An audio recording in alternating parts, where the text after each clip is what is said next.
والله أنا magaalada Muqdisho oo labada maalin ku da'ayay aad iyo aad markaa oo dhibaato u geysteen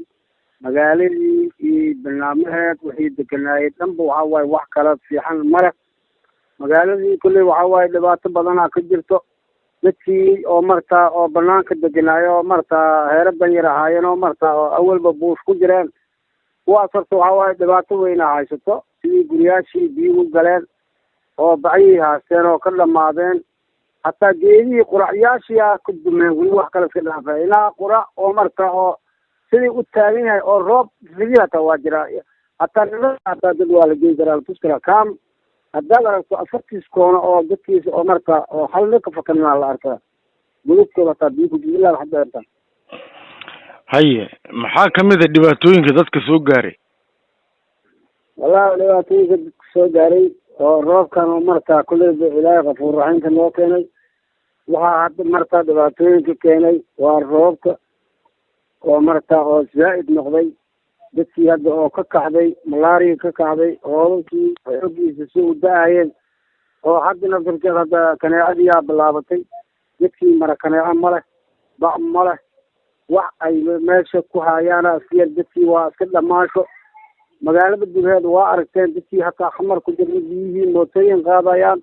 kuwii banaanka joogay oo markaa guri la-aanta ahaayay oo heeradan yar iska ahaayeen waaba ka daran wallahi hadda aniga degmooyinkan hadda banaankan meelahan markaa garas baaley iyo dayil eridan aan taaganahay hadda maanta oo markaa qof banaanka joogo oo markaa oo dhibaato moogiyo dheef aan ku sheegi kara aan ku tilmaami kara hadda male ilaa hadeertaan roob waa ku daa barnaamaha haye maxaa marka gurmado ilaa hadda dadka ay heleen oo gacan ilaa hadda wax usoo fidiya ma jiraan gurmad wax heleen ma jiro wax gurmad hataa roob ay ku casheeraan hataa kuley wax soo gaarsiin male ilaahay qafuur raximka dhibaatadan ilaaha keenay waxaa maamulka markaa oo magaalada joogo madaxweynaha u horeeyo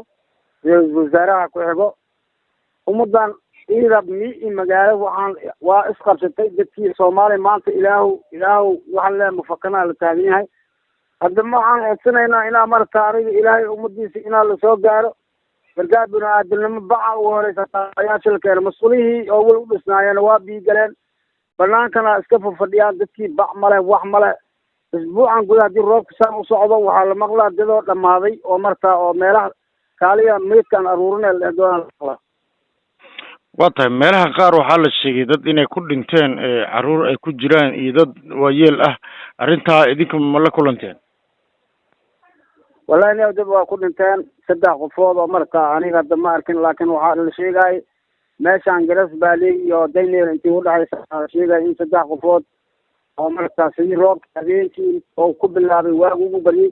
subaxdii iyagoo meeday la arkay meesha waa tahay bal fariinta baaqa aad diraysaan maxaad ka dalbanaysaan dawladda iyo hay-adaha samafalka dawladda federaalka waxaan ku dalbanaynaa ummadda ilaahay maanta gacanteed wax ma haysato tabarteeda waa tii loo jeedo oo fatahaad meel kasta oo markaa fatahaad ku dhacay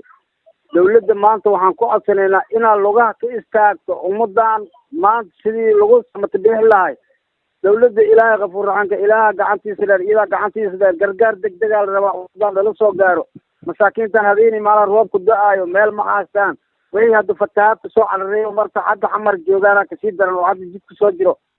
soo lugeynaayo hataa baabuur lagu socdo lahayn oo wadooyinkii dhan oo markaa wada gogo-een webigii shabeelle oo iska fataxay meeshii raba iska maraayo roobabkii zaa'ida ilaa mantuulo ilaa mal gobol ilaa caasimada la isku qabsado meeshan waxay dadka meelay u socdaan meeshii kale waa la kala garaaclayahay dadka waxaan ku codsanaynaa dawladda ilaahay waxaa ilaahay ummadan inaad soo gaarto oo hataa baca hataa kolleyba ugu yaray hataa bacda hataa inaa la gargaaro dadkan banaanka roobka da-aayo inaa hataa lala soo gaaro wixii cuntaa iyo wixii gargaara ilaahay gacanteeda ku jiro iyagoo gacanteeda dheer inaa ummadan lasoo gaaro oo marka